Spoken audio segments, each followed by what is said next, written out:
Hi, everyone. Welcome back to the Change Your Mind podcast. I'm your host, Chris Ashley. As usual, we explore the intersection between personal development, spirituality, and science. I'm excited for my guest today. She's going to be a weight loss coach. We'll talk all about that. But first, a couple quick announcements. Head to the links in the show notes. You'll be able to find a link to my book, Change Your Mind to Change Your Reality. It was endorsed by 3 experts from The Secret: Michael Beckwith, Bob Doyle, Marcy Shimoff. It was also endorsed by John Gray, who wrote Men Are From Mars, Women Are From Venus, Anita Moorjani, tons of others in the spiritual and personal development space. You'll also find links to my free workshops, my courses, and more. So please get in touch, help build this community. Let's help spread more light onto the planet. Hi, I'm Chris. When I was younger, I went through trauma that caused me to feel broken and lost. But my life changed after I had a spiritual awakening. Since then, I've dedicated my life to studying and learning from masters all around the world that have helped me to create a life of fulfillment and abundance beyond my wildest dreams. Now I'm dedicated to sharing everything I've learned so that you don't have to suffer for decades like I did. I've seen people's lives completely transformed, and I share it all right here. All right, so I'm very excited for my guest today. With me, I have Jaylin Knight. So Jaylin is a weight loss mindset coach, helping women to finally lose the weight for good without dieting. She uses her unique mindset mastery method, which focuses on using mental fitness to get to the root cause of why women are struggling to lose weight, rather than focusing on conventional methods like calorie counting. And these methods are proven to have longer-term results, all while making women feel positive about themselves beyond the number that's showing up on the scale. So welcome, Jaylin. Thank you. Thanks for having me. Yeah, I'm excited to have you on today. So I'd like to start with your origin story, which is how I start with all my guests. And I know when we talked a little bit before, you and I had a quick little brief call before, we were talking a lot about the law of attraction. So I'm hoping we'll get to talk about that a lot today as well. So if you want to tell what your origin story is, what led to your spiritual awakening, what led you on this path in the first place? Certainly. So mine was sort of, as a weight loss coach, mine started with wanting to lose weight or just change my body, never really being satisfied with my body. And that had gone on for as long as I can remember, definitely my teenage years. And I struggled for probably over a decade. I found the law of attraction somewhere in my mid to late 20s. And that significantly shifted the way that I pursued things and the way that I took care of my life. It took me a little bit longer to actually use that into my own weight loss journey. But once I did, it absolutely changed everything, and it's made it so much easier for me to just live I want to say free. I just feel so much freer than when I was trying to lose weight and trying to diet and sort of trying to hate my body into changing. And so I absolutely love the law of attraction, and I love energy. But as you said, I want to spread light into the world. Not everybody is ready to receive that message, it feels like. And so I've now gotten into a sort of hybrid where I can still help people with the energy and the mindset of things, but also back it up with science, which I absolutely love.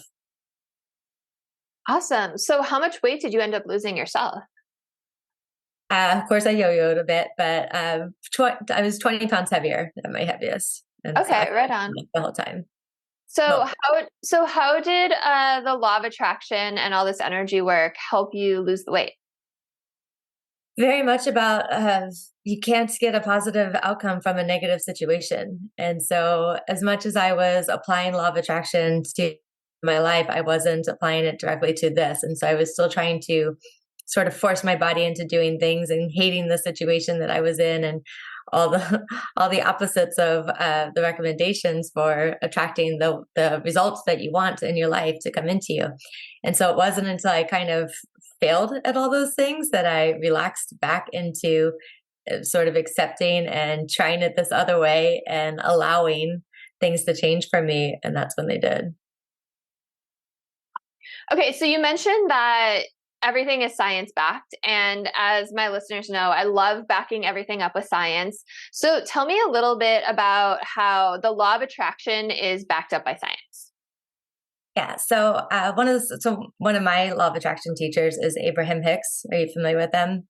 Of course. Yeah. And so they have an emotional scale for your listeners if they're not familiar. Their emotional scale basically shows 22 different emotions, and sort of the low end of the scale is the low vibrations and like fear and grief. And then the high end of the scale is the high vibrations like love and appreciation. Well, in the science, they've shown that negative emotions and positive emotions actually activate in two different areas of your brain. And so when you activate in the negative emotions, you only have access to other emotions that are in that area. So that's why it's so hard to get out of that negative thinking spiral. Similarly, if you're already in that positive state, then you can see more positive emotions, you activate more positive emotions, and you keep getting more positive momentum. And so they've noticed that with science, they can see it on functional MRI machines, that that's literally how our brains light up. And so it explains so much about how we keep attracting negative thoughts upon negative thoughts or positive thoughts upon positive thoughts. Yeah, that's so fascinating. I love that science and even like brain scans are starting to back up what all of these spiritual teachers have said for a long, long time.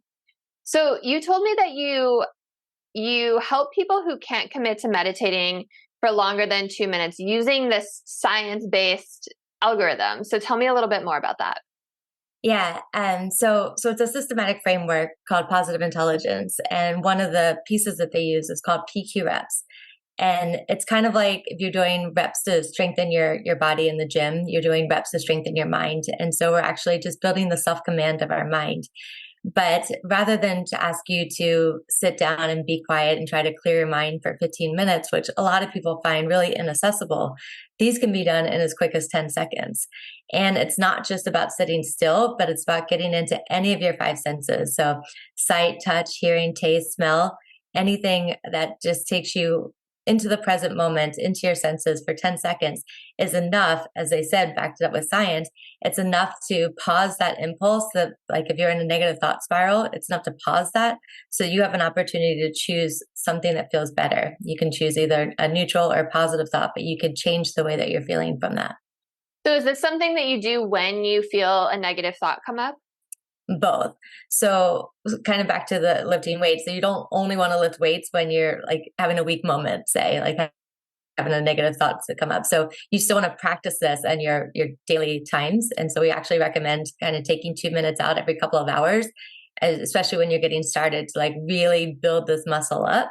And then so you practice it then so that you think about it when you went and go into that negative spiral. And then when you do have that negative thought pattern, you can do this to snap out of it much quicker. Yeah, so it's literally muscle memory that you're building. So, I often ask people on the show to do little examples for our Yeah. audience. So I'd love for you to walk listeners through one. Yeah. So, like I said, you can do this with any of your senses, anytime, anywhere. But a really accessible one is just taking two fingertips, so like your thumb and your index finger, and rub your fingertips together ever so slightly and just really notice the sensations. Like it's so simple. But if you just focus on the sensations where you can feel your fingertips, it's enough to get completely into the present moment and take your mind off of whatever was stressing you out at that time. So it's really kind of a mindfulness activity, Very much so. more than like, but it's training you to be able to meditate is the ultimate goal. Not necessarily. It's a little bit of an alternative to meditation. I mean, meditation is a form of PQ reps in a longer sense, but you can PQ rep for as long as you want. It's just nice that you can do it in as quick as 10 seconds. And the idea here is that it's so helpful to keep breaking yourself up from the day, because even when you have a meditation practice, let's say you meditate 15 minutes, even an hour every day, then you have that hour, but then you come back into your regular day. I know I was stuck in this for a long time, that I had my meditation practice, which I still have, because it feels good to me. But I would go off and meditate for 15 minutes and then come and get caught up in the chaos of the day and sort of completely forget that mind that I had during meditation. Whereas this is practical in the middle of your day. You can take 10 seconds, 2 minutes out at a time and like keep refocusing on the present. Yeah, really, really fascinating. So how have you seen that help assist people's weight loss journeys? Yeah. So one of the things with weight loss journeys, and again, it's all about coming back to the mindfulness and really getting out of that negative spiral. Like there's so much shame and negativity around people that want to lose weight and that they put weight on and things like that. And so just really getting them back into the mindfulness piece of it. So the program itself is teaching them the mindfulness. And then, like I said, I use these PQ reps, one, to build strengthen their mental fitness, but in a practical sense, whenever they're having those the cravings or just the shame, whether it's preventative and they have the cravings and they can do PQ reps and come into the present and choose something else, or if they already ate and they're having the shame afterwards and then they can get that shame spiral that may lead to a binge, that sort of thing. They could do PQ reps to just pull themselves out of it, pull back into the present moment, and choose a better feeling thought. I really like that. And I know you were also talking to me earlier about how there's two sides of the brain. Can you tell me a little bit more about that? Yeah, so there's one region that we call the survival region, and that's where it gets activated whenever you have a negative emotion. So it's the brainstem, limbic system, parts of the left brain, and then there's an entirely other region that we call the thriving region, and that's the middle prefrontal cortex and the right side of the brain. But each of these regions get activated, not individually entirely, but one more, very much more so when the negative thoughts are happening, and one very much more when the positive thoughts are happening. And how do you incorporate that science into your coaching? So that really explains so much about one, that when you are in a negative space, why you continue to be in a negative space and why it's so hard to break out of that, especially when you're working on your own. And so it can be very, very beneficial to have somebody help you get out of that space and become more mindful. And then also, it's the reason that we do the PQ reps to train you out of the automatic negative thinking. So the more you practice the PQ reps and practice choosing a better thought, then you can turn these automatic thoughts into more positive ones. And that's going to lead you into just having a more general positive mindset to handle life's challenges as you go. Yeah, totally. So when you are working with your clients, do you notice that people need to use the PQ reps more around the shame of wanting to lose weight or around the shame of binge eating, or like where are you seeing them like really needing to use these tools? Yeah, it's definitely individual, but I would say it's so much more holistic because like the food is always just a symptom, right? So it's generally about getting them out of whatever other pieces. And backing up a little bit, the entire framework shows that there are 10 different, we call them saboteurs, but different sort of negative umbrellas of different thought patterns. And so there's the pleaser and the hyperachiever and the judge. And so it's these thoughts, and people generally have a couple of these that kind of dominate their mind, and they show up everywhere. So they show up at work, they show up in their families, they show up in life, they show up in traffic, and kind of pulling them back from these negative thought spirals so that they're not always so stressed out and not looking for some other reason to make themselves feel better, but they're already naturally feeling better to begin with. And then they don't need the food to make them feel better. Where do you think all that stems from? So the saboteurs I was talking about, that's actually it's a natural development from our childhood, and they come in a way to protect us from perceived or very real dangers that we have as a child, but we don't need them anymore as an adult, and so they turn into more self-sabotage.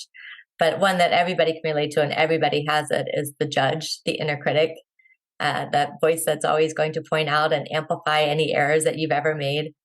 And so, and the other ones kind of, because we all have that self-judgment, then we build up an avoider. Like, I want to avoid this thing so I don't feel the judging from it.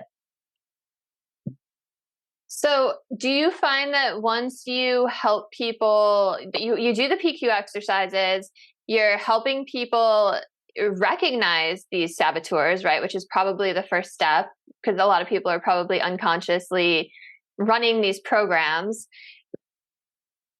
How quickly does the weight loss follow all of this? Is there any other steps within that? Or do you find that simply by bringing all of this to light, sharing the knowledge with people, that major shifts start to happen? So there's one more key to the framework. And so that we recognize that there's a negative thought patterns, building our self-command so that we can shift from negative to positive, and then also recognizing that we have positive thought patterns too. We refer to that as a sage. And so your sage is your inner wisdom and your intuition. And so really building that up. And that's the area with empathy and curiosity and gets you to activate and actually put things into action. So once we really build that up, and that's who you really are, right? Just getting you back to who you were before all that negativity felt so normal to you.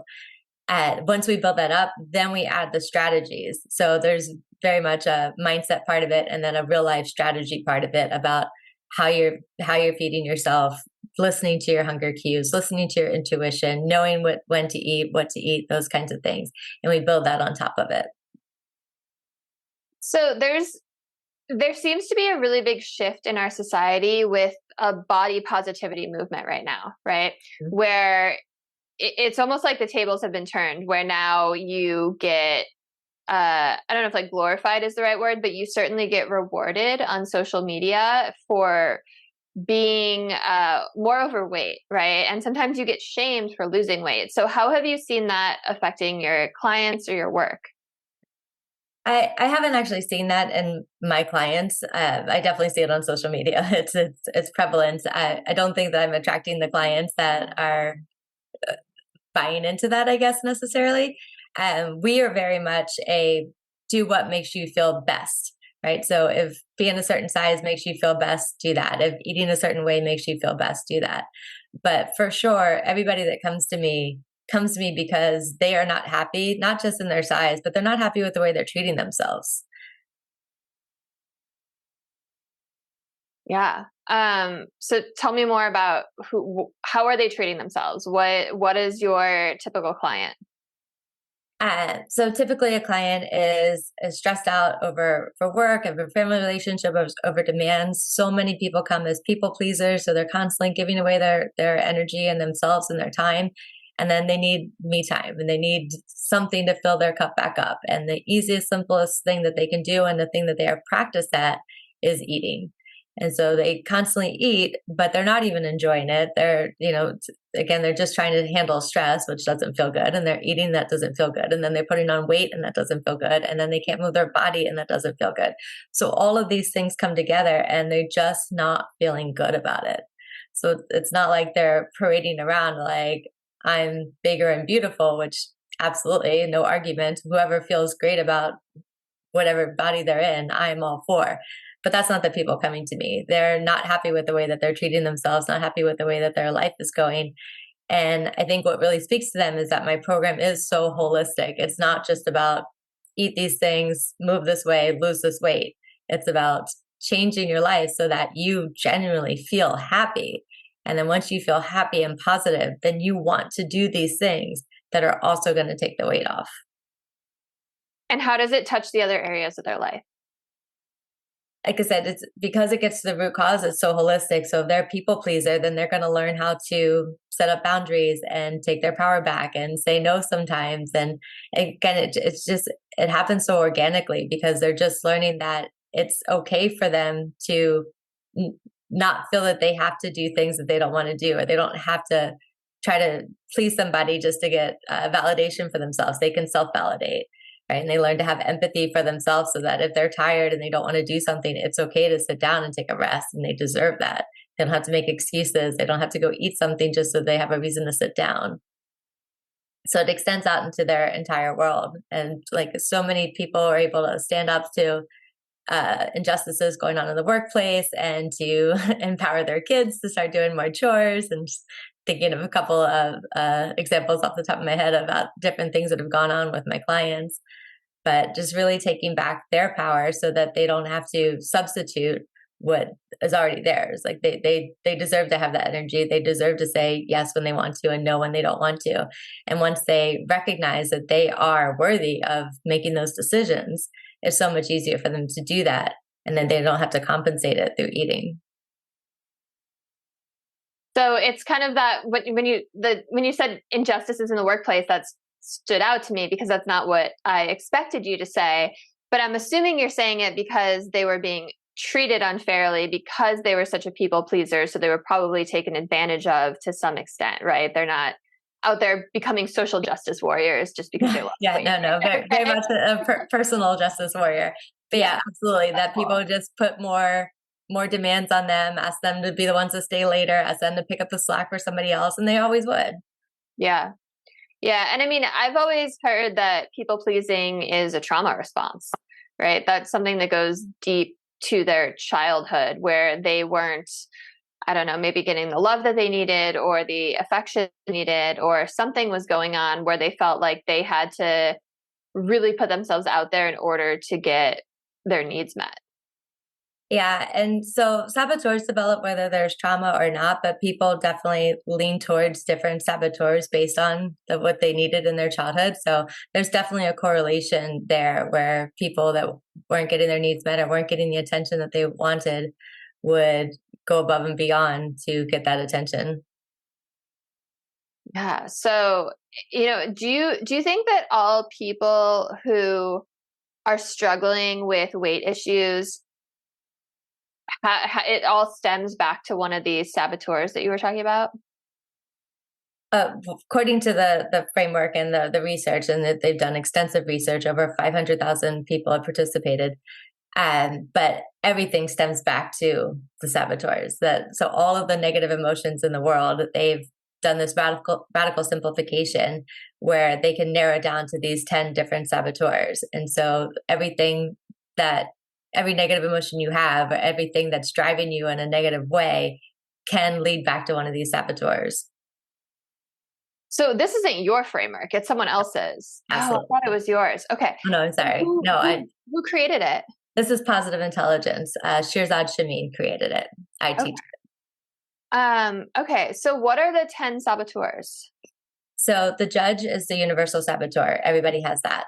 And then there's hyperachiever, hyper-rational, and hyper-vigilant, which each of those things, achiever, rational, and vigilant, are beautiful things, but saboteurs are using your strengths to, they're overusing them to a point that's not helpful for you anymore. And there's a stickler, an avoider, pleaser, victim. Where am I at 7? Well, got me off the top of my head here. I'm missing 2 off the top of my head right now. I know for myself, I am the hyperachiever, the stickler, and controller. That's one that I missed. And so those are things where, like, an achiever is fantastic. An achiever is driven and feels good about what they're doing. A hyperachiever, when it gets out of balance, like, can't feel good enough, right?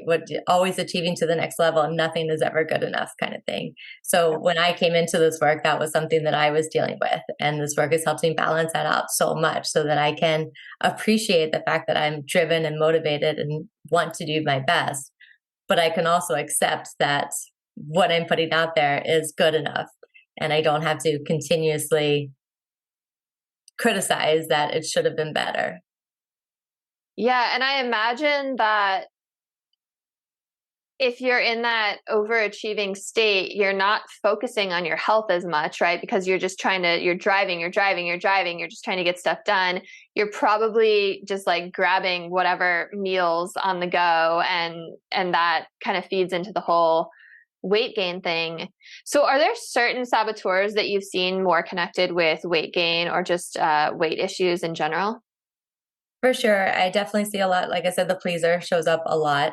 Everybody has the judge, and then so everybody has the judge as universal. And then generally there's 3 other of these accomplice saboteurs, the other 9. And so the hyperachiever shows up a lot, the stickler, like just needing to have everything kind of in its place, sort of on the OCD sort of spectrum. But really the controller, those are things that I have, the avoider, really trying to avoid feelings, that shows up quite a bit. Avoid something else that you need to do. And so use this as a buffer in between those things. That makes sense. I could see that if you're trying to avoid your feelings, for example, or avoid some emotions that you might have repressed. So you said one that caught my eye also, and caught my ear. That's the victim. And I do a lot of work on this podcast and on my social media and in my book to try to empower people out of victimhood, because I don't believe that, first of all, it feels very trendy to be a victim these days, especially on social media, right? There's a lot of perceived payoffs people get from being a victim. And maybe they don't deal with it with eating, but they get a lot of praise, they get a lot of attention, they get a lot of pity, they get to be the martyr, but they also get to avoid stepping into their power and taking accountability and responsibility for their own healing, right? So talk to me a little bit more about the victim saboteur inside of this framework. Yeah, so the victim saboteur is just sort of that what was me, right? And why is this happening to me? Like you said, doesn't really take responsibility for their feelings, for their emotions, for what's going on in their life. And so really helping them recognize that they do have the abilities, like again, using the PQFs to pull out of that position and show them that their sage is all powerful and all knowing. And another thing with the saboteurs is that they kind of give breadcrumbs instead of the whole loaf of bread. So as you said, there's some payoff to the victimhood thing and going on social media, that kind of thing.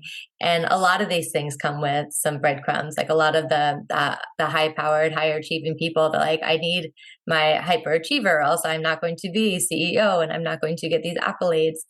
But so that you can reach some success or you can have some payoff to any of these saboteurs, but nothing compares to the kind of success and payoff and happiness that you're going to get when you connect with your sage and your intuition.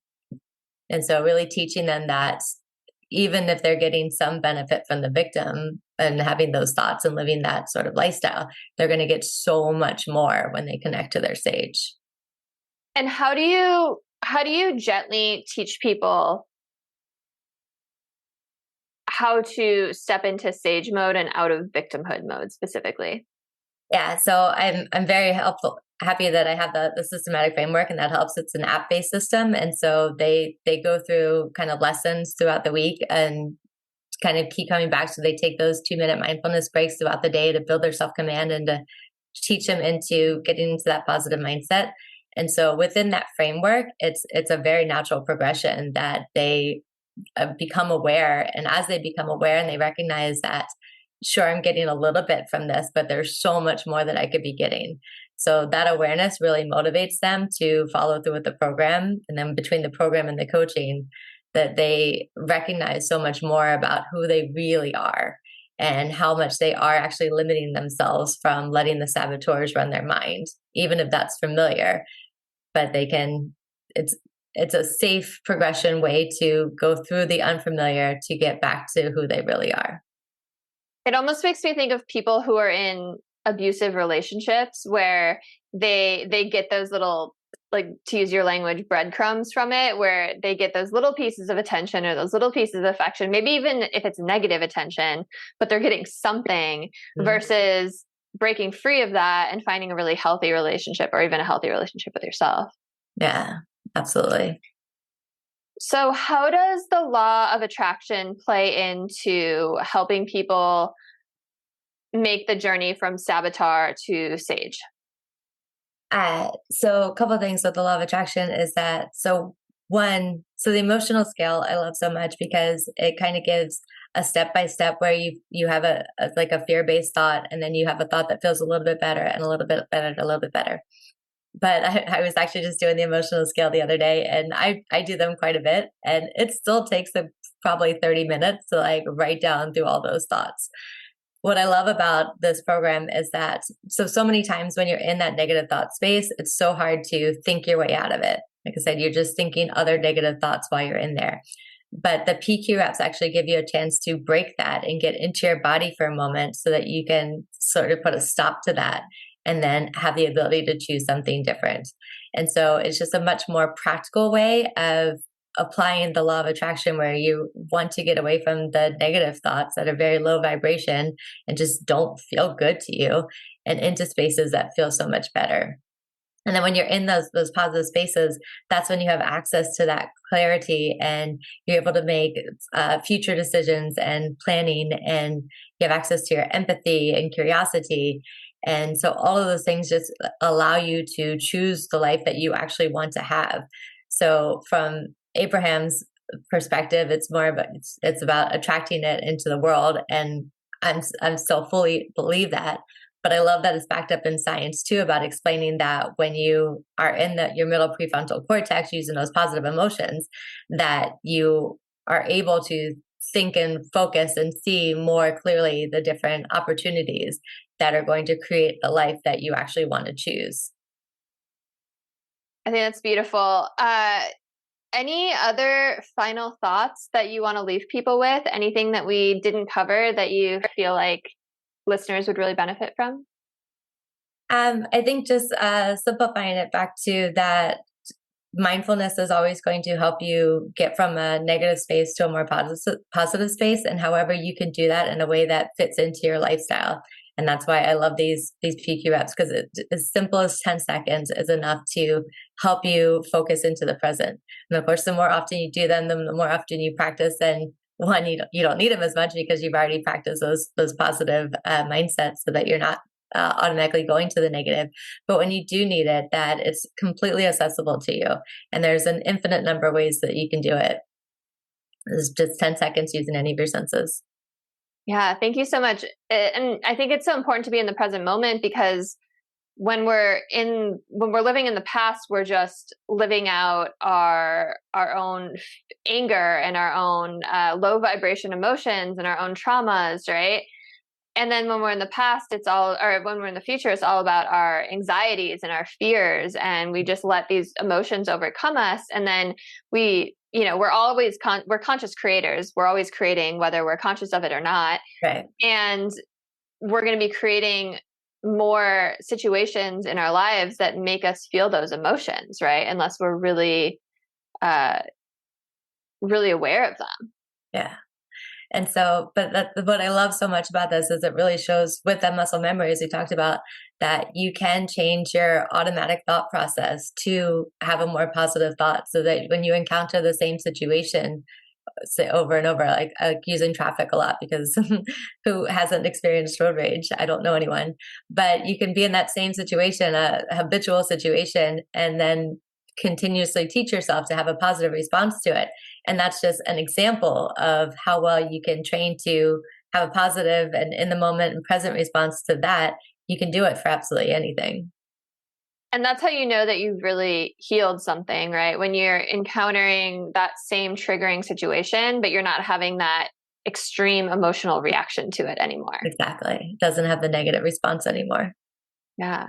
Awesome. Well, thank you so much for coming on, Jaylin. It's been so enlightening, and I appreciate you sharing all of the science that backs all of this. I learned a lot today. Can you tell listeners how they can get in touch with you if they want to work with you, where they can find you, what your offers are, all the good stuff?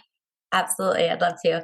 And so I am very active on Instagram at I am Jaylin Knight. And I also have a website called Boutique Fitness, BOOTIQE fitness.com. I do a weight loss mindset mastery, both group and one-to-one coaching, as well as fitness training as well. So that's my original background. Awesome. And all those links will be in the show notes. Thank you so much for everyone listening. Please like, share, subscribe, help spread the good word. Check out my book, Change Your Mind to Change Your Reality. Check out all of my courses, my workshops, check out Jaylin's stuff. And I'll see you next time. Have a great rest of your day. Thank you.